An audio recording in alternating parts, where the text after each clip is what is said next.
The playoffs are 2 days away, and I've actually had to take 2 days off just to decompress. This was literally the most exhausting season of basketball I've ever had to cover. And I'm not going to sit here and complain about a job where all I do is talk all day. My point is, we're back. The playoffs are literally 2 days away. Warriors, Rockets, and I'm going to be graced with the presence of the best individual I could pull. Anyone who covers a Warriors show can pull in terms of a guest covering the Houston Rockets. That's Jackson Gatlin. He hosts Locked On Rockets, part of the old network I was once a part of. And he's joining me next. We're previewing Warriors Rockets. Can the Warriors beat the Rockets? Will Houston finally stand up and knock the Warriors out this time? We're going to talk about it. Welcome to the Golden Days. There it is. I have the open now. They always find something to nitpick, and that's because there's expectations for us to win. We are going to win the championship. Let's go. In a minute, I'ma need a sentimental man or woman to pump me up.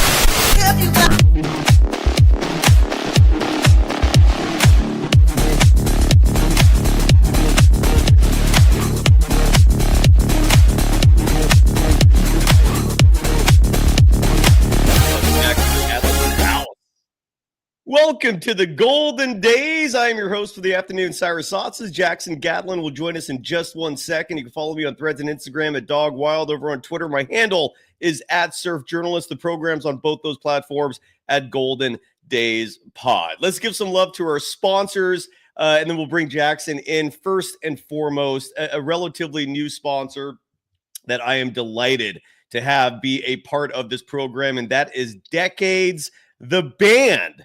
If you're looking for someone or a group of somebodies, more specifically, to play music at your event, and what can that event be? It can range from weddings, it could range from fundraisers, company events, anniversaries, birthdays, or even if you're just looking for some live music for a good old-fashioned backyard rager, Decades has you covered. They play music ranging from Chuck Berry to Katy Perry, everything from the 50s to today. Music for all age groups. They're locals. They're from Chico. They're NorCal natives. They're not just Golden Dazers who love the Golden State Warriors, who are rooting on the Warriors as the playoffs start Sunday. They're also massive Niners fans who play music at the official pregame party for the 49ers. Every red zone rally next door to Levi Stadium is hosted and played by Decades. They even played for Eddie D, the actual Eddie D, who won 5 Super Bowls for the San Francisco 49ers. Decades played a 4th of July party in Montana for Eddie D, and now you can hire them for your event. Send an email to Kyle@atomicmusicgroup.com. Again, Kyle@atomicmusicgroup.com, or just visit the website decadesofficial.com for more information. Again, decadesofficial.com.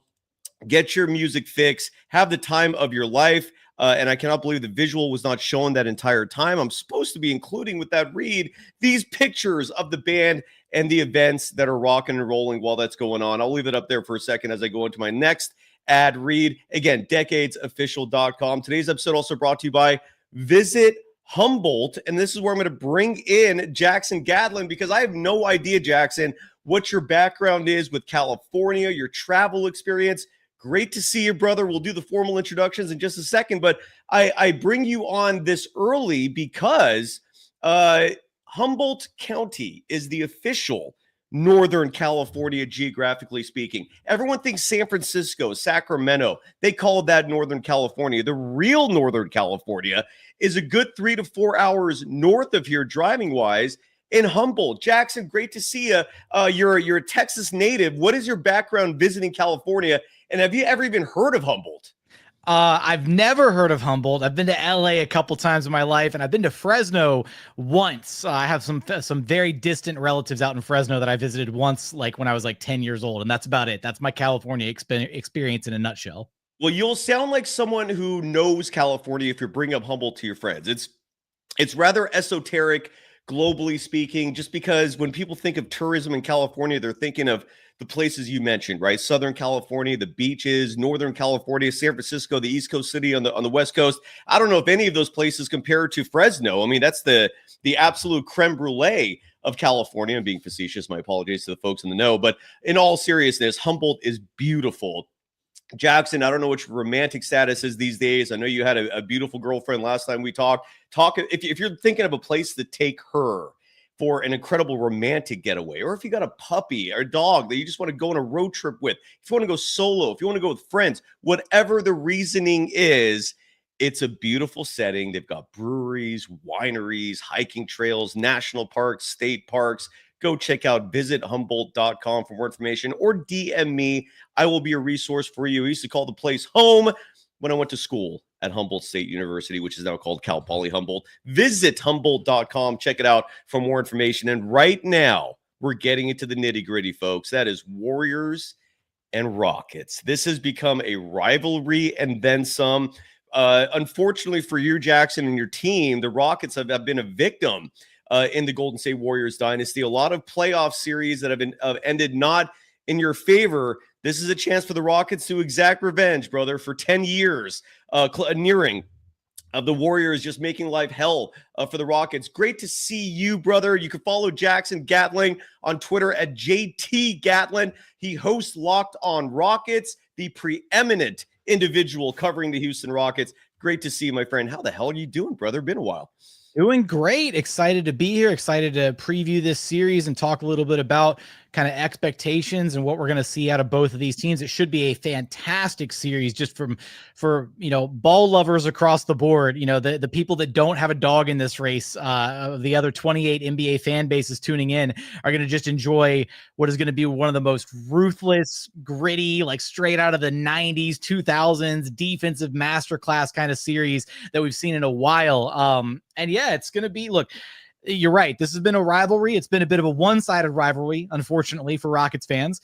And this will be now the 5th time in the last 7 postseason appearances for the Rockets that they're going to have to deal with the Warriors. And I honestly couldn't have written it any better myself, that in order to usher in this new age of Houston Rockets basketball with their exciting young core and the new veterans on the block with Fred VanVleet and Dylan Brooks, this is a top to bottom completely different Rockets team than the last time that these two teams faced off in the playoffs. Literally the only holdover from the last iteration of Houston Rockets basketball, aside from, the ownership group or whatever, is Will Dunn, one of the assistant coaches who made the transition from Mike D'Antoni's coaching staff onto Ime Udoka's coaching staff. That's it. Everything else is completely different from the last time these two teams played against each other in the postseason. I mean, you can't even, it's hard to even go back to this season. I mean, these two teams have played each other 5 times. It's hard to even look at the first 4 and take it seriously, because both these teams are very different. The Warriors, especially because of Jimmy Butler. And I guess I want to start there, man. I saw ESPN and their predictions. Take that for what it's worth, right? But the majority of the quote unquote experts picked the Warriors to win the series. I thought that was kind of crazy, man. I feel like people are putting an extraordinary amount of weight on experience. Experience is beautiful, but to me, at least, nothing replicates talent, dude. Like, you got to be the best team. And when we say best team, I mean, you got to have the best players. And the Rockets have players, dude. And regardless of what happened those first 4 games, I think the last game was a little more indicative of what to expect from these two teams, a game that your squad won. I guess I want to start with this, Jackson, if you don't mind. What are your thoughts on the disrespect, nationally speaking? What's your opinion on the disrespect that most pundits who cover the NBA are giving the Rockets? Most people are predicting the Warriors. The Warriors are favorites in this series, despite being the 7th seed.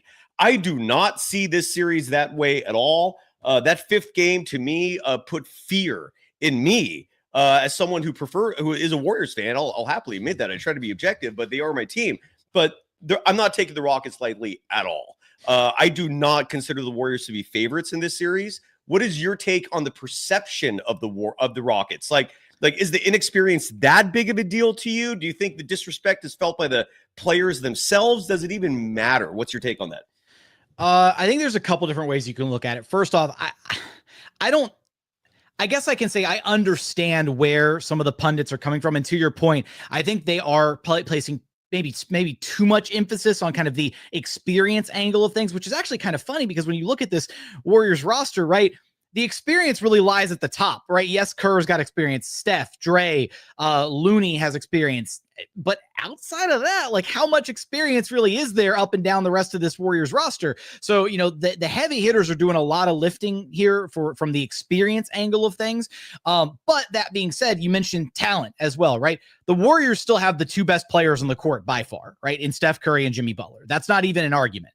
And they've got a future first ballot Hall of Famer in Draymond Green. They have an abundance of talent at the top. Now, where the Rockets can I think close the gap is their top 7-8 guys, I think, clear the rest of the Warriors roster. It's going to take a lot of heavy hitting from the big three in particular. And that's where I think we're going to get into this series and really kind of see where that might be a weakness for the Warriors is, are they going to get enough out of Steph or out of the guys not named Steph and Jimmy over the course of a 7-game series?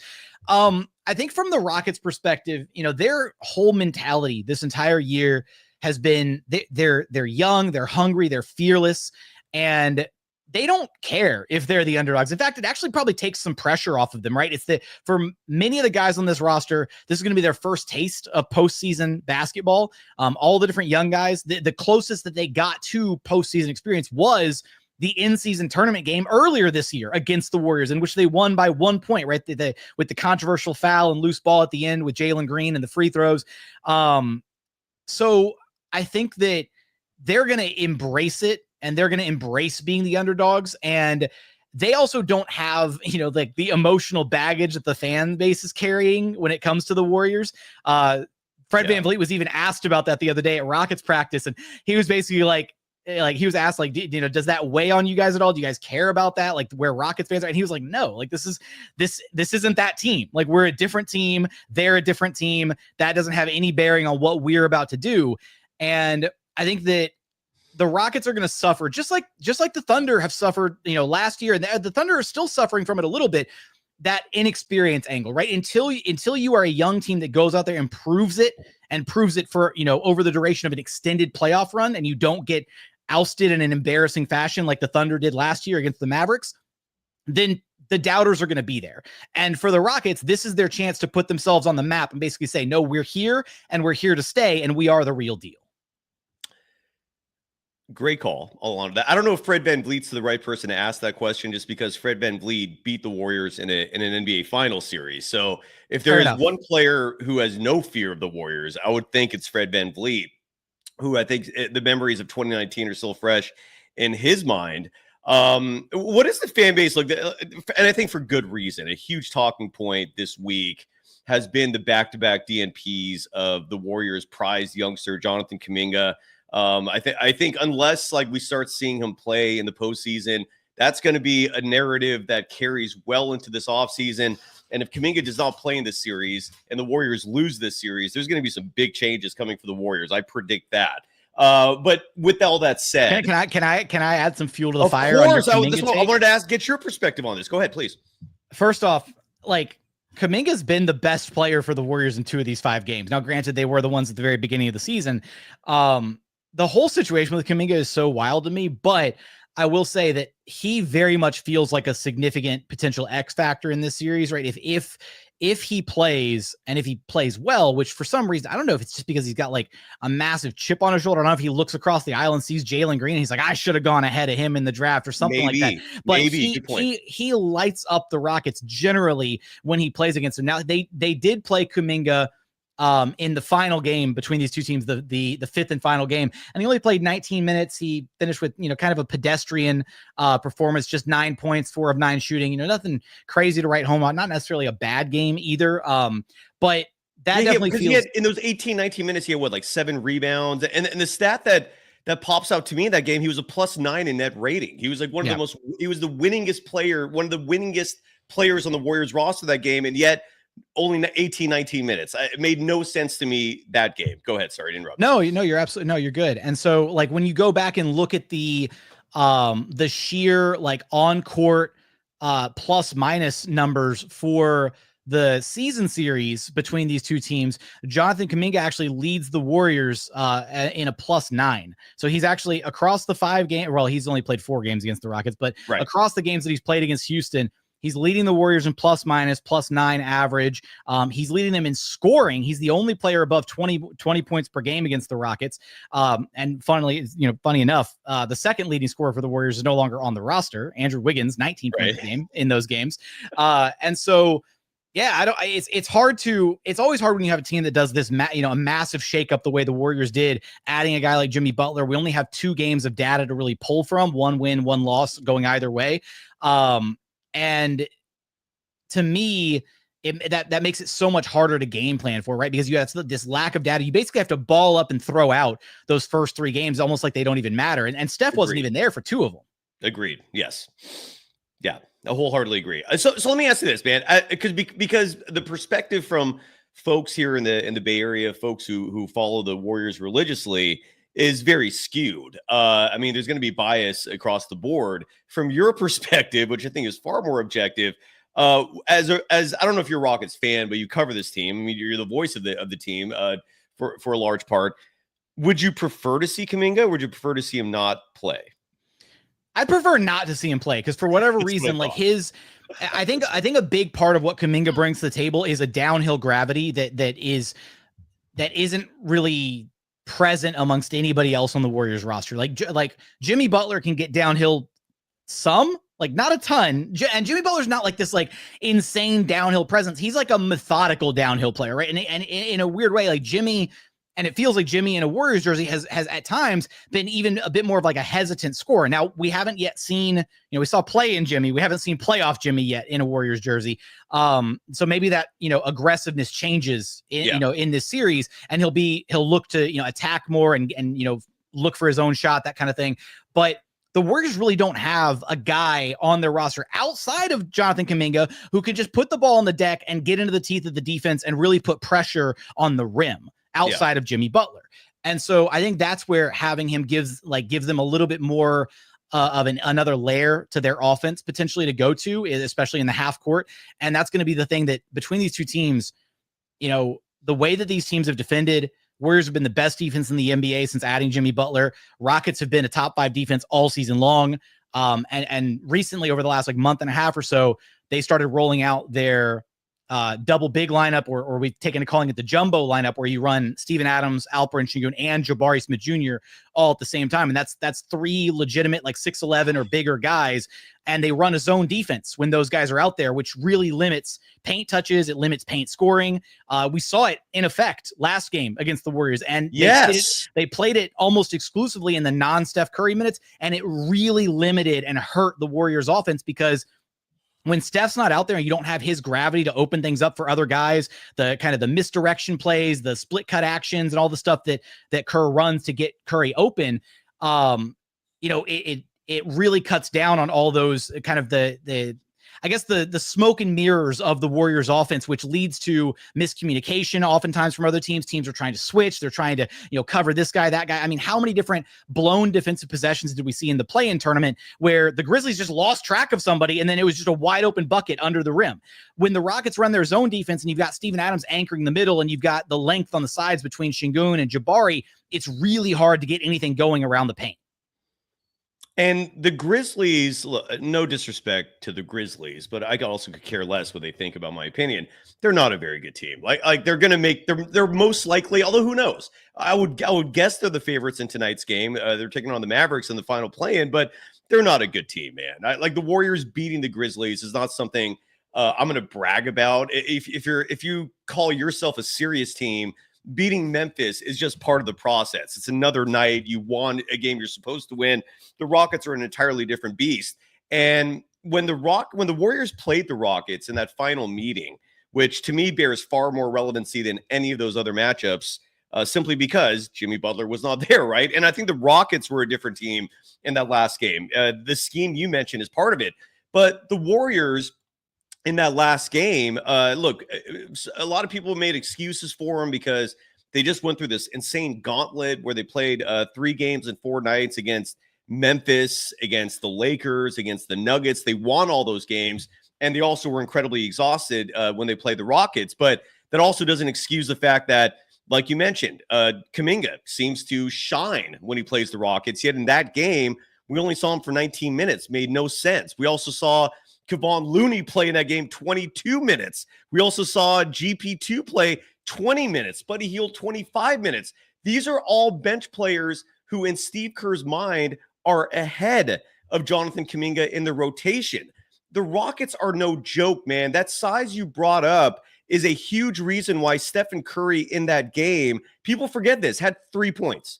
3 points. He was 1 of 10 from the field, 1 of 10 from deep, and you can make excuses all you want about them being exhausted, but the Rockets are a long, physical, damn good team. And I've said this before, and I'll say it again, Jackson. I don't think the Warriors have a shot in this series if Kuminga's not a huge part of it. Houston is too good, man. People are disrespecting your squad. These predictions are outrageous to me. I do agree with what you said, that Steph and Jimmy Butler, if we had to rank all the players in this series, let's say 1 through 10, they are 1 and 2. But you look at 3 through 10, and Houston might take all of those spots after that. And and that part of it really concerns me. From your perspective, what's your take on this Jonathan Kuminga thing? And then we'll move on from that topic. But it's so unusual, and it's just wild to me that I'm one of the only media members who routinely calls this out because of the lunacy behind it. Most folks in the Bay Area are deathly afraid of Steve Kerr and criticizing him. They have a borderline hero worship of this guy. I don't. He's a human being like anyone else. What's your take on Kuminga just getting DNP'd in 2 of the most important games of the season? We don't know if he's even going to play in this Rocket series. This is madness to me. What's your take on it? Yeah, I don't know, again, since I don't have my, finger on the pulse of things in the Bay Area and with this Warriors team, I don't know how much my take is really going to be worth anything. It is really peculiar that I feel like the Warriors I feel like Kerr has had this, inability at times to kind of trust. Now, weirdly enough, right, he has a ton of trust and faith in Brandon Podziemski, but not any in Kuminga. And so maybe, I don't know if there's anything going on behind the scenes. I don't know if there's, I'll draw a parallel here, right? Rockets fans are absolutely in love with Cam Whitmore. They adore Cam Whitmore. They think the world of him. They think I do too. And he's awesome. Yes. He's got all the talent in the world, but he's playing for a coach that preaches defense above all else and wants to see a level of professionalism and work ethic and all the things that have to happen behind the scenes, right, to garner playing time. And unfortunately, to this point, Cam Whitmore has been kind of an unfortunate casualty, I guess, of the Rockets' expedited rebuild, where he had a chance his rookie season. Both he and Amin Thompson were impactful rookies their rookie season. He probably thought he had a guaranteed rotation spot coming into this year. And then the Rockets elected to run Reed Shepherd for the first quarter of the season, their 3rd overall pick, and see if Reed Shepherd was ready for NBA minutes, partly because they needed a tertiary ball handler behind Fred VanVleet and Jalen Green, because Amin Thompson wasn't really ready for that role yet. And shooting, right? I imagine some shooting was the other part of it. And then Reed wasn't ready, so then they went back to Aaron Holiday, and I'm sure that probably rubbed Cam Whitmore the wrong way to see, a rookie come in and take what he thought was his spot, and then a veteran, who's, been a journeyman in his career is then occupying the spot. So I'm sure there's a level for these young guys of kind of, they have the chip on their shoulder. They feel like they're talented enough to play. And I'm sure, Kuminga and Cam probably share similar sentiments in that regard. But at the end of the day, we see 10% of everything in these games, maybe a little bit of time at practice. If you're going to practice as a media member, that kind of thing, we don't see the majority. We see the tip of the iceberg, and that's it. So there may be some behind the scenes stuff that's going on that hasn't, made it to the general public yet. I really don't know. I can't tell. It sucks though, because I do think Jonathan Kuminga has a wealth of talent there. And, the Steph Draymond era of Warriors basketball is on its, it's waning, right? There's not much time left for these two guys. Correct. And the Warriors, maybe they just ride off into the sunset and then that's that. But when you have a young, talented player like that, you should be trying to empower them and grow them so that the drop off isn't as stark whenever that day comes that Steph and Dre are looking to hang up the sneakers for good. You're not missing much in terms of not actually being here covering the team 24/7. And I'll tell you a couple of reasons. Well, first and foremost, the clear reason is look at what Kerr did with Team USA. Excuse me. Jason Tatum, perennial first-team All-NBA player, perennial MVP candidate, was getting DNPs. It's just certain It's just Steve Kerr has a certain way of looking at the game. He has a certain way of looking at positions. He values ball handling way higher than any other coach I've ever seen in my life, which would explain the Brandon Pajemski minutes. You're right. Brandon Pajemski has defied the typical treatment of youngsters by Steve Kerr. And then Moses Moody, who's also getting screwed over. And then Jimmy Butler shows up. And then all of a sudden, in Steve Kerr's mind, Moses Moody is a perfect fit, right? It just nonsensical things. Steve Kerr sees things a certain way that, again, logically has no explanation to it. And someone in the chat brought up, I was predicting the Warriors win a championship just 3 weeks ago. And then I guaranteed it. And then I saw the Warriors play the Rockets, and that game took all my confidence away because, again, on paper, as you mentioned, Jonathan Kuminga thrives playing against the Rockets. And in that game, when Stephen Curry, when Draymond, all the veterans were exhausted from this gauntlet they just went through, Steve Kerr decides to double down and still give those guys heavy minutes. Kuminga only gets 19, and they lost that game. And it didn't surprise me then. And I'm still very concerned about the now. One thing, if you don't mind, one thing that I will say about that game in particular is I don't want to call that game a complete outlier, right? But I will say it's regular season basketball. You take it with a little bit of a grain of salt, right? 7-game series, playoffs, very different beast. Just like you kind of have to look at that first game of the season where the Warriors put a complete thumping on the Rockets. They were up by 30, and then the Rockets mounted that crazy comeback, forced OT, and then Kuminga was the player that actually closed out the Rockets in that game. There's so much craziness can happen in a random game in November or in March or whatever.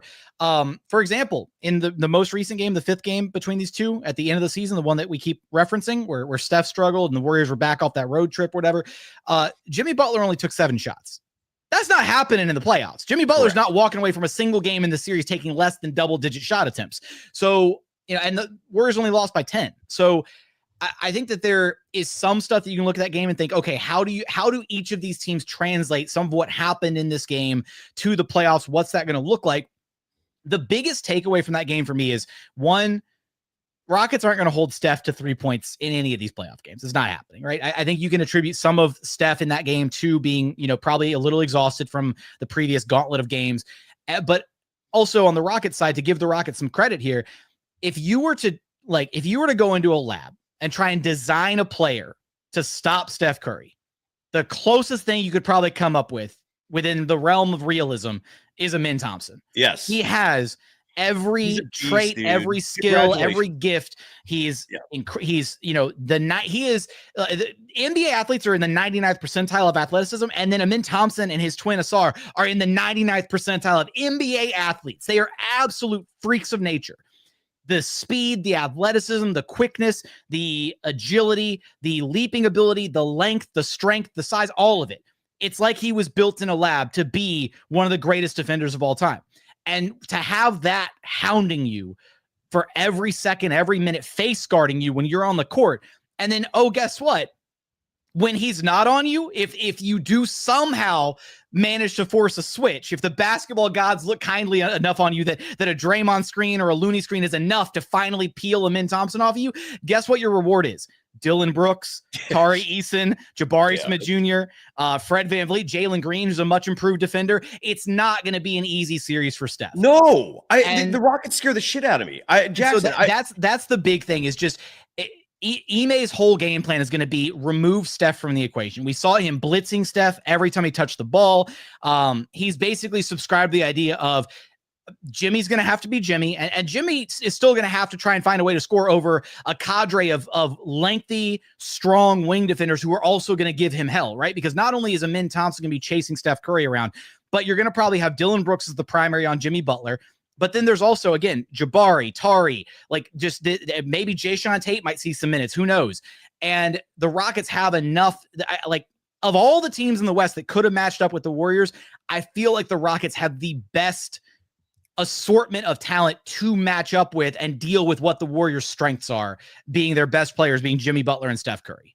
And just to add to the Jimmy Butler discussion here, because Playoff Jimmy is, a thing. It's not just a concept. He's done it time and time and again. He's proven it. He's stamped. He's real. Yeah. He is 100%. And this season, Jimmy Butler, just to give you some perspective here, his career high as a member of the Warriors, and granted, this is just since February 8th. Pardon me.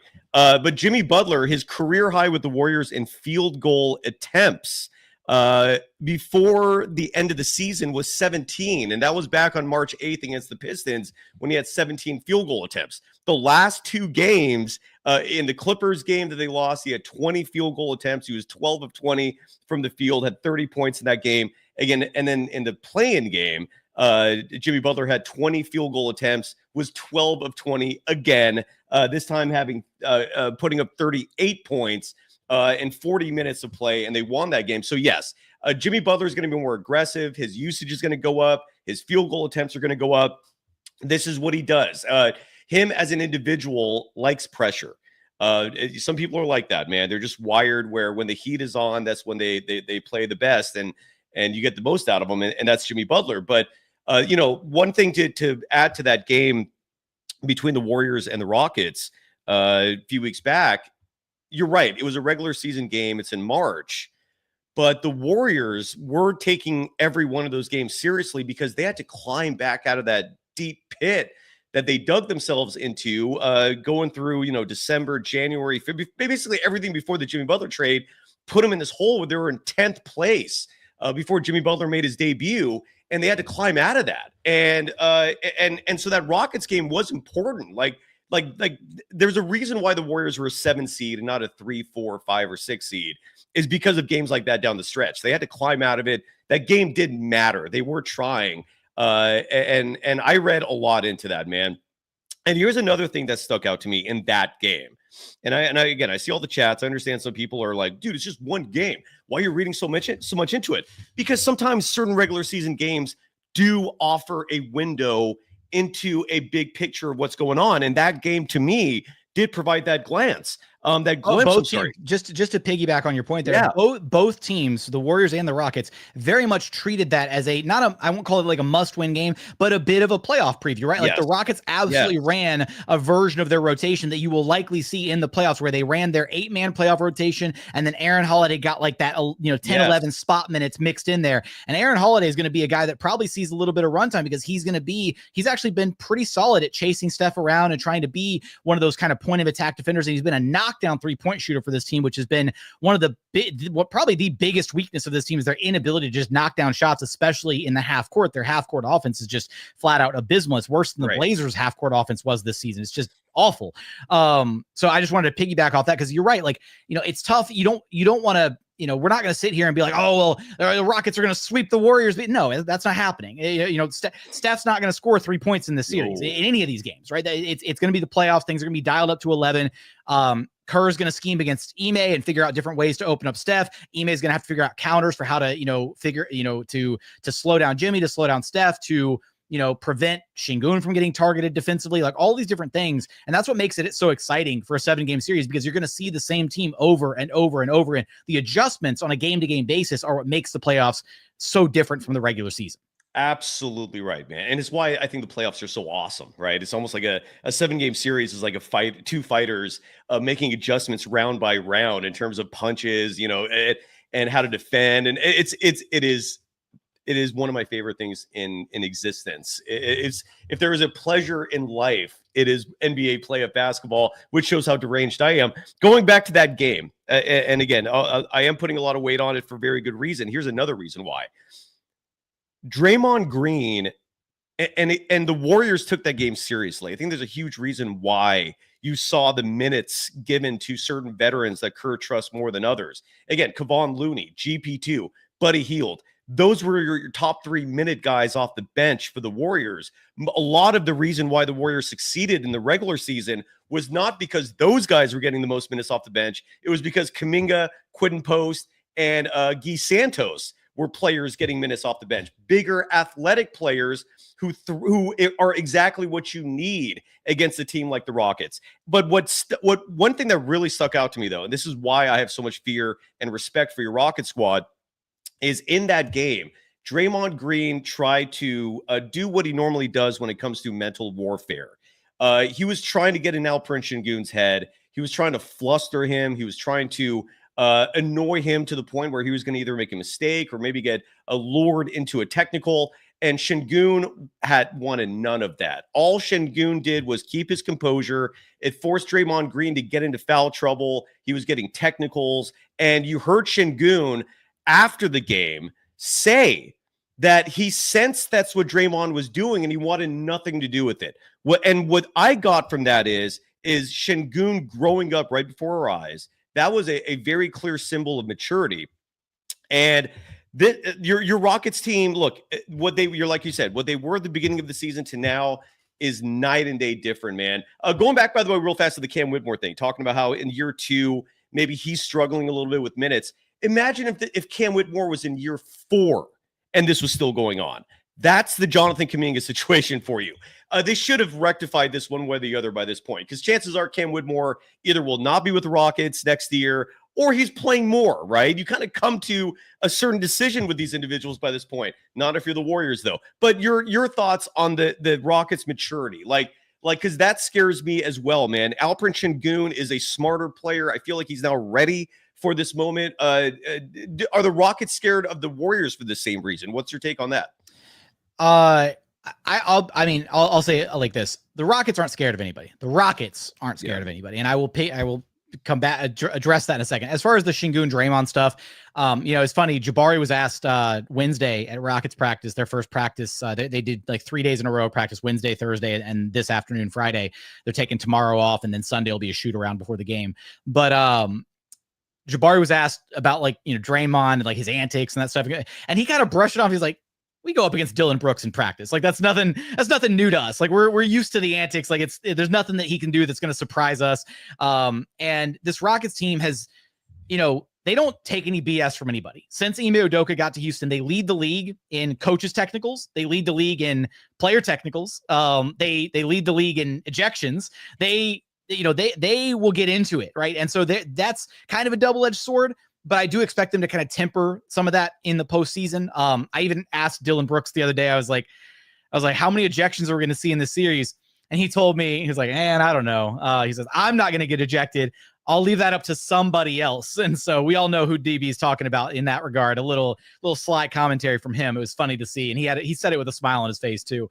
But I do think that the Rockets have matured a ton. The veterans have been a big part of that. Helping the young guys learn how to win, how to handle themselves, how to deal with those moments. And I will say that moment that you talked about with Alperen Şengün, right? Dre kind of shot, that a little bit of a cheap shot up towards his face or whatever on that sideline out of bounds play and led to the first technical.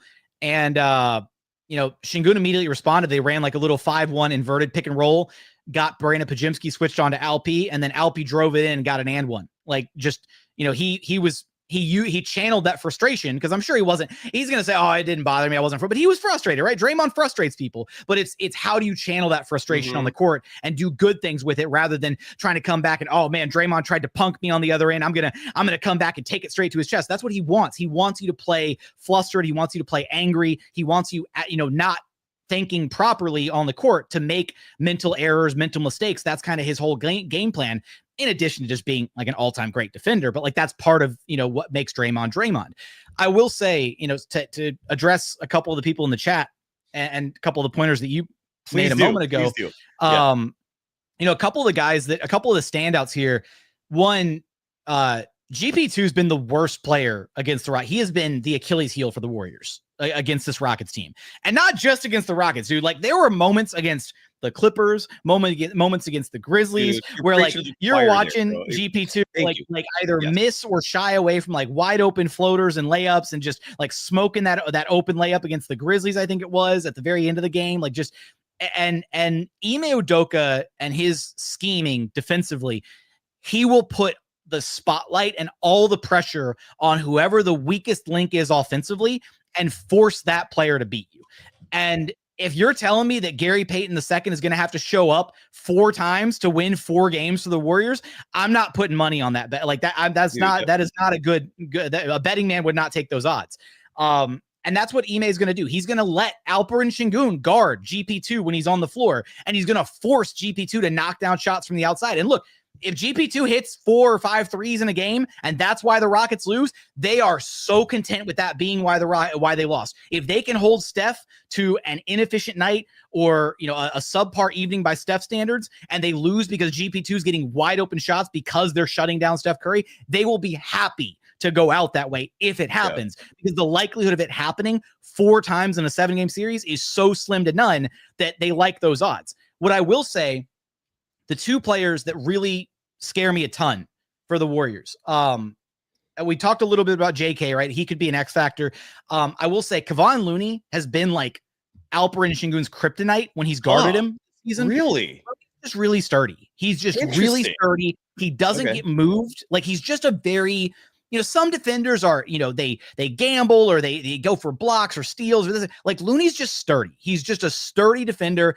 He's like a brick wall, really strong, and Şengün has trouble going through him sometimes. And Looney doesn't bite on a lot of the finesse, the fakes, the craft, the wiggle that Şengün has. What? I'm so real quick. Sorry to interrupt, but I'm so glad you brought that up, because you're right. Looney is a force. He's one of the best rebounders in the game. He's one of the strongest players in the game. But what he's not good at is shot blocking. And what Nikola Jokic has figured out with him is all you got to do is just shoot over him. Yeah, but Şengün can't do that because he's smaller than Jokic. And so but Şengün, if he figures that out, then that's not going to be an issue anymore. Great analysis. Sorry to interrupt. You're good. You're good, man. And look, I don't want to take anything from Alp. Like, he does have his ability to, get to like his little shoulder shimmy fakes where he can get to that little baby hook over the top. It's just not as easy for him to get to that over the top action like Jokic, because he is smaller than Jokic. So despite all the comparisons and the baby Jokic talk and all that stuff, they are stylistically pretty different players at the end of the day. It's just fun to call him baby Jokic. So Looney worries me a little bit, but what I will say is the Rockets are going to likely neutralize any impact that Kevon Looney might have by utilizing that double big lineup that I mentioned earlier, because the thing is, you put Steven Adams on the floor, Kevon Looney's going to have to guard Steve-O, or he's going to just eat offensive glass for breakfast. Yeah. And that's the whole dynamic about that double big lineup is you put Steven Adams in there, you have to put your biggest, strongest guy on him, or you're not going to have a shot in hell at keeping him off the offensive glass. You could maybe put Draymond Green on him to try and box him out, but I think that's a losing proposition for Draymond. It might actually even be a situation that gets Draymond Green in foul trouble with him having to hold and grapple and try and keep Steve-O off the boards. So that dynamic is going to be really interesting to watch, to see how much Steve Kerr feels like he needs to balance going against the Rockets double big lineup with Adams and Şengün by utilizing Looney and Draymond at the same time. And also, how much does that hurt them offensively, having Looney and Draymond sharing the court together for extended minutes to try and combat the Rockets double big lineup? So there's that. Quentin Post. I don't think you're honest. My honest opinion, and I could be wrong with this, but my guess is you're not going to see a lot of Looney and Draymond minutes together. Like what you're going to see probably Quentin Post get a decent run, largely because Quentin Post stretches the floor, right? He's a 3-point shooter, and it helps neutralize a guy like Steven Adams, forces people to come outside to defend. I don't know if we're going to get a lot of Looney, Draymond minutes out there together, but I could be wrong. But that is exactly where I was going next. Is I feel like Quentin Post is the next guy that I worry can be an X factor for this series, because the Rockets have struggled guarding 5-out spacing. And, maybe you make the argument that, depending on, what kind of night of the week it is, Draymond isn't really a true 5-out floor spacer, depending on how his shot's looking. But at least theoretically, right, Draymond also spaces the floor. So if you have Draymond and Quentin Post out there as your quote unquote double big lineup to try and combat the size of the Rockets, that could cause some defensive problems. Because again, the Rockets predominantly run that zone defense when they have the 2 bigs out there. Now, one of the reasons that zone defense is so good is because you have such elite perimeter players at the top of that 2-3 zone. You've got an Amin Thompson or a Tari Eason or a Fred VanVleet kind of, manning the start of or Dylan Brooks. Absolutely. Yeah. And when those guys, they really extend that 2-3 zone a lot. They don't just hover like below the 3-point line. They push that zone all the way out, well above the 3-point line, to start their defense further out and really make teams uncomfortable. So if you have the proper floor spacing and the ball movement, which we know that the Warriors absolutely do, they move the ball better than probably anybody else in the NBA. That can be a weapon that I could see Steve Kerr using. And then that'll be up to Ime to decide, okay, can we fight this? Can we play through this with the double big lineup? Or are we going to have to, come back and counter with our own version of a 5-out lineup or their switch everything lineup, which is you run Jabari Smith Jr. at the 5, and then you put all the wings and guards next to him, and then you switch all those actions defensively. But the downside to that is if your communication's not on 100% when you're running a switch everything defensive scheme, that's where the Warriors capitalize, right? All those little slipped actions, all those split cut actions. And if you miss a slip screen, if you miss something for even a half second, it leads to a pass and then a wide open layup or a wide open bucket at the rim. And that's what makes the Warriors so deadly. Yes, sir. Now the other side of this, I feel like I've been so pro Rockets in this episode that I gotta bring it back down in a weird way. I feel like I've been a kind of pro Warriors. Like I'll be honest. Like I could see this series going either way. Like I really could. And I think that every single game is going to be decided by like single digits. And what scares me the most about it, because you asked, are the Rockets scared? The Rockets aren't scared of anything. They're not. Yeah. I am scared of this Warriors team simply because the Rockets' biggest weakness throughout points of this season has been, it's a double-edged sword. Their mentality has been, they have this mantra, right? Sometimes you, sometimes me, always us. Beautiful mantra for a team game, a basketball game. That's fantastic, right? One night it could be Jalen, one night it could be Şengün, one night it could be Fred or Dylan or Jabari or Amin. On any given night, any one of the Rockets' top 7 guys could be the best player on the floor for this team and win you a game. And we've seen that over the course of an 82-game season. The problem is, in the playoffs, you need to know who your best player is. You need to know who your savior is going to be when the going gets tough, when you need a bucket, when it's the closing moments, when it's a tie game or you're down 1 or whatever. Like, who is your go-to guy? The Rockets don't know that. And that can be viewed as both a strength and a weakness, but I think it's more of a weakness than a strength. Unfortunately, that's why I'm looking at, like, this is going to be the opportunity for Jalen and Şengün to really show and claim, we are the stars of this team. We will deliver in the biggest moments. Because if they don't, the Warriors have not 1, but 2 guys who can deliver in the biggest moments. I don't like this Warriors matchup for the Rockets simply because in any game that comes down to the wire, I think the Warriors are better suited with Steph and Jimmy at their disposal to win a close game than the Rockets are. Now, maybe it doesn't even come to that. Maybe the Rockets defense is just too stifling. Maybe they find a way to just eliminate Steph Curry and hold him to poor efficiency nights. And, he gets 25 points, but it takes him 22 shots to get there or something like that. Maybe that's the recipe for success in the whole series. And it doesn't even matter. Maybe we don't get many of those crunch time games, but in those crunch time moments, I'm terrified of Steph and Jimmy. And you stole it. you took literally every word out of my mouth. That was my entire thing. No, that's how good you are. That's my entire premise for why the Warriors have a shot in this series. You have the 2 best players in Stephen Curry and Jimmy Butler. The downside is they're playoffs are about having the best players. Like that's where the best players shine. But the downside is they're 37 and 35. They're 6'3" and 6'7". But then the other side is, like, if you're Houston, who's taking that shot? Who is that guy, man? Because I feel like regardless of what happens in this series, and I do agree with your sentiments that this is going to be a long, drawn out fight.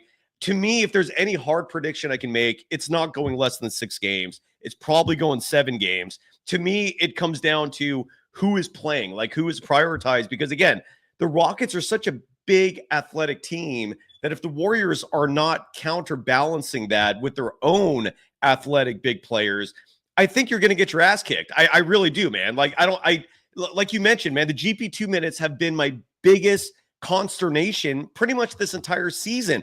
And it's not because I dislike a GP2.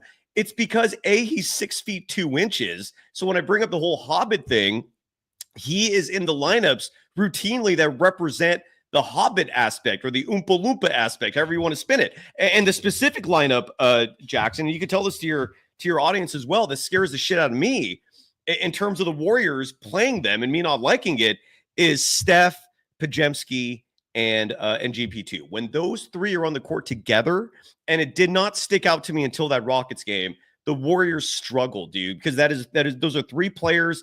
2 of the 3 are not elite defensively. 2 of the 3 are not elite offensively. So 3/5 of your lineup is little dudes, none of whom are outside of Steph. And even Steph, again, defensively, he's not someone that you can count on to defend bigger, more athletic players on a consistent basis. It is a concern. It is a massive concern on my part. But on the other side of it, with the Rockets, even if you guys win this series, this is the biggest obstacle I think your franchise has, is who's the guy that's going to take those big shots when it matters the most. Şengün's getting there. I don't know if he's there yet, but I also don't think Fred VanVleet is the answer. Like he's good now, but I don't know if if you're trying to win a championship, I guess. No, Fred, when Fred and Dylan were brought in, they were brought in as kind of, they're brought in as guys to bridge the gap. They're bridging the gap from when the Rockets were, a dumpster fire to this next era of competitive play. And, TBD on what happens with Fred. He's got a play or a team option on his contract. And, some people want to bring him back. Some people want to, renegotiate his deal, bring him back on a team friendly contract. He's the floor general. He's the guy that settles the troops. And Fred has had some absolute heaters this season where he's been like the single-handed reason that the Rockets won a handful of games. Like he dropped 38 against the OKC Thunder in a game earlier this year where he was easily the best player on the floor in a game that included SGA, which is absurd. Fred has that kind of ability when he's on and when he's knocking down shots. Yeah. Warriors fans should know this well from the finals trip, right? Yeah. Fred can do that. Fred can be that guy. But the Rockets, he's not that guy for the Rockets every night, and that's kind of the problem. So at the end of the day, this playoff series is going to be about Jalen Green and Alperen Şengün, and it's going to be their coming out party, or it's going to be an eye-opening experience for fans to say, oh, maybe this guy can't be your best player. Maybe they can't rise to the occasion. Şengün's a little limited because he is a big, he does require somebody to get him the basketball. And that has been an obstacle at times because routinely Fred VanVleet is the only guy who can reliably and consistently get Şengün the ball either in pick and roll or get him on the short roll or, on a hard roll, a hard rim run. And sometimes Rockets players are just scared to try and get an entry pass into Şengün. He'll get a good seal on a guy down low and they hesitate or they don't recognize it right away. And that's been problematic at times. But Şengün himself needs to be better at recognizing, now that he's at the top of every opposing scouting report, we'll see the Warriors double team and blitz and trap Şengün and Jalen a ton this series. Steve Kerr is going to make somebody else on the floor beat you other than those two guys. And that's where the decision-making has to be there, where Şengün can't hold the ball for too long trying to decide and make his move in the post. He can't take his eyes off where that help defender's coming from. Jalen has to be really quick to release the ball when the blitzes come on the perimeter. But either of those guys can step up and be your closer in a given game on a night-to-night basis. For me, one of the elements that I think is going to be a huge factor in this, and you touched on it a little bit there when you talked about kind of the Lollipop Guild lineup with GP2 and Steph and Podziemski. The Warriors switch a lot defensively, right? And it's their whole MO. Yeah. Yeah. And so there are going to be a lot of moments where there is a advantageous switch in favor of the Rockets, where a smaller guy is on Alperen Şengün. And how the Warriors handle that is going to be, paramount in how they, in whether or not they're able to come out on top in this series. But the thing that matters even more so than that, the Rockets' entire play style this season has been a lot of just hunting the mismatches that they like. So much so that the Rockets have so many different guys up and down their roster who are going to put Steph Curry through hell. Mm-hmm. If Steph is guarding Dillon Brooks, guess what? Steph's getting posted up with Dillon Brooks. If Steph is trying to be hidden on Tari Eason, guess what? Tari Eason's going to get downhill and get to the rim. And it might not be the prettiest drive ever, but he's going to get there and he's going to score over the top because he's just 6'8" and he's massive and he's strong. And Steph can't do anything about that in one-on-one. So you're going to see Steph, like Şengün is going to get targeted defensively from the Warriors side of things. And then Steph is going to get targeted defensively from the Rocket side of things. And that'll be a very interesting kind of back and forth battle to see which coach does a better job hiding their defensive weakness in this series. And I think that at the end of the day, the Rockets have had this entire season of learning how to pre-switch certain actions, parking Şengün on a poor offensive player like a GP2, not having Şengün guard the opposing big. Like, they don't like putting Şengün on Draymond because if you put Şengün on Dre, then he's involved in all those screening actions that you don't want him involved in. So you park him in the corner, you park him on a GP2 or a Moses Moody, and you make that player beat you. And Şengün is capable enough defensively that if you park Şengün on, a first-team All-NBA star, he's going to get cooked on the perimeter. But you park him on a Moses Moody or a GP2, he'll be fine. He can hold his own enough to make things difficult. He's got to be more disciplined on his closeouts, especially when he's recovering from somewhere else on the floor, as the low man or something. But then Steph is going to, every single player up and down the Rockets roster can take advantage of Steph Curry defensively, except for maybe Fred VanVleet, because that he doesn't have like an imposing physical advantage there, but Jalen can ISO Steph and get downhill and beat him with the quick first step. A lot of the other guys up and down the roster are bigger or stronger. Jabari Smith Jr. can shoot over the top. Şengün can post him up. This is going to be a hellish series for Steph Curry defensively, and I'm very curious to see what Steve Kerr is going to do about that. I'm very curious too. And again, the key player for me is going to be whether or not Kerr plays his third leading scorer, his fourth leading rebounder, his second leading free throw shooter in terms of attempts, and that's Jonathan Kuminga, who has averaged in the 4 games he played against Houston this year 21.3 points per game, 6.9 rebounds per game, and that's the player that Kerr doesn't think has a spot in this series potentially. To me, it is a make or break decision. If Kuminga is not a part of this, I think the Rockets win the series. If Kuminga becomes an integral part of this, maybe the Warriors win the whole thing, because if Kuminga can show in this series that he belongs and forces Kerr to if he forces Kerr's hand and where Kerr just has to keep playing him, then the Warriors have a shot here. I am so damn curious to see what happens here, Jackson. Are the fans there nervous about the Warriors? Like what is the feeling from the Houston fan base there, man? Are they concerned? Divided. Divided. There are some fans that are maybe more so irrationally confident about the Rockets' chances in this series. I try to be a little bit more measured in how I feel about things. I do still think the Rockets have a very legitimate shot, and I think they match up incredibly well with this Warriors team. But again, for a lot of the reasons we've talked about for the past hour, like this team still scares me for a bunch of reasons. So like some of the fan base is very confident going into the series and think the Rockets will win. Like some people are saying like Rockets in 5, and I'm like, no way. I agree with you. I think it goes play. That could happen. I would relay that message. I think it goes at least 6 games personally. I think 7 is likely, but I think it goes at least 6 games either way, whichever Warriors Rockets. And then there's a subsection of the Rockets fans, myself included a little bit, but the more that I've talked about this with you and other people that cover the Warriors and kind of just looking at some of the commentary and getting into the stats and trying to dig behind the scenes and get a deeper picture at how this playoff series is going to look, I've gained more and more confidence thinking about it. But there is a part of me that still has, I'm still suffering from some PTSD, post-traumatic Steph disorder. So, yeah, it's trust me. Against your team in the playoffs. When your team has been eliminated not once, not twice, not thrice, but 4 times by Steph Curry, it leaves a bit of a mark. So, dude, when I tell you that in the play-in game between the Warriors and Grizzlies, I was I felt like I was a lifelong Grizzlies fan watching that game because Grizzly, again, you could not have written it better from a storybook, narrative perspective. Rockets v Warriors part 5. It's going to be exciting. It's going to be fun. But I wanted no part in dealing with the Warriors again because, I don't know if I can handle the emotional damage if the Rockets lose to the Warriors a 5th time in 10 years or in 7 different postseason appearances. That's going to be brutal. I'll leave you on this note, Jackson. I didn't realize how long we're going here, and that's usually a sign of a good show. When you lose track of time, we've been going for an hour. You are a busy man, sir. You're also someone whose opinion I respect tremendously. It's a huge reason why when you reached out, I was so stoked to hear from you. You beat me to the punch in terms of a text message. And I was so stoked to hear from you because, again, I miss us collaborating on a more regular basis. Still great to see you. I will leave with this note. And I'd love to get your feedback on this, and then we're done. A 2-part question. 1, who has the advantage with officiating? I feel like both sides have their own issues when it comes to NBA official bias and who may or may not be getting the edge there. And what happens if the Rockets are in a point, and Ryan 23000 writes, the Rockets are a young team and the pressure is about to get turned up. He's right. I don't think the experience factor is as big of a variable as some people are making it out to be.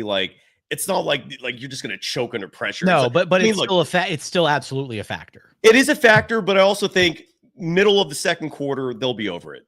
They'll be in the groove and they're going to realize, okay, it's still basketball. They're too good to let the pressure of the postseason get to them at that level, but they are young. They are inexperienced. So I'll leave you with this note. Officiating. How do you think this is going to play out? And will the pressure be a factor on this young Rockets team? Your thoughts? I think from the officiating angle, the Rockets have been largely, I think, very arguably the most physical team in the NBA all season long. And we know that in the playoffs, it just kind of depends, right, on a game-to-game basis. And this is the thing that I think one thing that all NBA fans can agree upon is we just want stuff to be called consistently. If you're gonna call a tight game the whole game. If you're gonna let them play the whole game. The worst is when you get like a tight whistle in the first half, and then suddenly they start letting shit. Can I say that? My bad. They start letting you can swear. Whatever. They start letting stuff go in the second half, right? And then they flip it, and then you have to, like, the players, the coaches have to, identify and adjust mid-game, and that can be really difficult. I think that the Rockets do play a very physical brand of basketball, and I've seen a lot of people in the comments talking about, they need to call the holding calls on Steph and all that stuff, and look, the way NBA officiating works, the way NBA defense works is every single player, and this is not just NBA basketball. You get taught this starting in like middle school. If you can grab and hold and grab a jersey or hook somebody's arm and get away with it, you do it every single time. Yeah. And so the Rockets have been doing this for now 2 straight years under Ime Udoka. They've been a physical defense. They have gotten under the skin of a lot of opponents. And I do think that from a game plan discipline perspective, the Rockets don't need to get away with the physicality, the holding, the grabbing, the bumps, whatever, to be able to try and slow down Steph. Amin Thompson is that gifted of a defender. Amin Thompson isn't going to rely exclusively on, trying to hold Steph and grab a piece of his jersey or whatever he's coming around a screen. Obviously, those little things that, every margin helps, in a war like this. Yeah. But I will say, right, that, and this is where the Rockets bias is going to come out. Like, let's be honest here. There's a little Warriors favoritism with the officials. Like, let's go back. I mean, how many moving screens do the Warriors get away with every game? Like, it's painful to watch. And to be fair, a lot of teams get away with moving screens. Like, it's just selective officiating at the end of the day. And I do think that for the Rockets being a young team, the officials will play a part, and that's where the mental fortitude is going to have to step in particular with Alperen Şengün. He complains about officiating a lot. He will, drive to the basket, and if he feels like he got bumped or there's contact or whatever, like we are fast approaching almost James Harden levels of trying to bait the foul rather than just playing the damn game and just trying to score the ball. And I think that's part of the reason that Şengün's efficiency has taken such a massive hit this season is all too often he's got all the skill in the world, this beautiful finesse and craft and footwork around the rim. And he'll do all the hard work, and then he just smokes it at the rim. But then he's like, immediately he'll smoke a shot, and then he's like, up, arms up in the air. Where's my call? And it's like, you need to work past that. You just need to ignore the officials, right? Play your game, play through any and all contact. You're going to play against Looney and Draymond and Jimmy Butler. You're going to get hit. You're going to get fouled. And they're probably not going to call a fair chunk of it. But I do think a more physical series absolutely favors the Rockets more so than it does the Warriors. And yeah, I think that's what I got. Do you have a prediction? I'm sitting on Rockets in 6, but it would not surprise me if it goes to 7. And if it goes to 7, it can go either way. And like I said earlier, a game 7 with Jimmy Butler and Steph Curry on the court together scares the hell out of me. In Houston, though. But it still scares me. Yeah. Jesus Christ. Here's what I'll say this. If it goes to 7, something tells me Kuminga's playing. And if Kuminga's playing, then I would feel good about that game 7. But until I know who's playing, I don't have a prediction. What I do know is the odds. Again, have the Warriors favored, courtesy of BetOnline. Side note: super stoked to have BetOnline back as a sponsor of the program. The Warriors are minus 173 favorites to win the series. But for game 1, the Houston Rockets are favored by 1.5. So those are the lines for you. So this is a dogfight. This is going to be a series. Someone at the beginning, way at the beginning of the show in the chat said, this series is going to drive me to drink. I feel you. I get you. The gist is warranted, I think. But regardless, Jackson, people can follow you on Twitter at JT Gatlin. They can subscribe to Locked On Rockets. They can watch you with Locked On NBA. And I missed you. Thank you so much for taking time out to join me on the show today, brother. I'm always available for you if you're needed.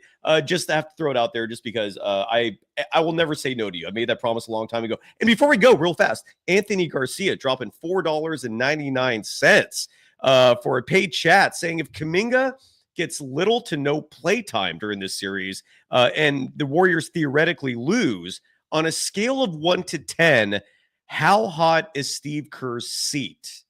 I will happily answer that, but I'll start with Jackson. I'm curious to know what you think, sir, as the outsider. I don't know. I feel like Steve Kerr is one of the few coaches in the NBA that has done more than his fair share to kind of just get away with whatever he wants with the franchise. Like, I feel like Steve Kerr would have to royally screw up to be on any kind of a hot seat with the Warriors. I kind of think that I've kind of figured for a long time that Kerr might be in a position where whenever Steph and Dre decide that they're kind of done, that Kerr is also going to maybe step away with them. Maybe that's completely off base for me. No. Maybe That's Kerr, a good guess. I feel like that's the general. and so yes, I kind of have this idea that, like, if Steph and Dre make it and ultimately retire as Warriors, I think Kerr kind of goes out with them. I don't see a world where Warriors ownership looks at this situation with Steph and Dre in the twilight of their careers and says, you know what?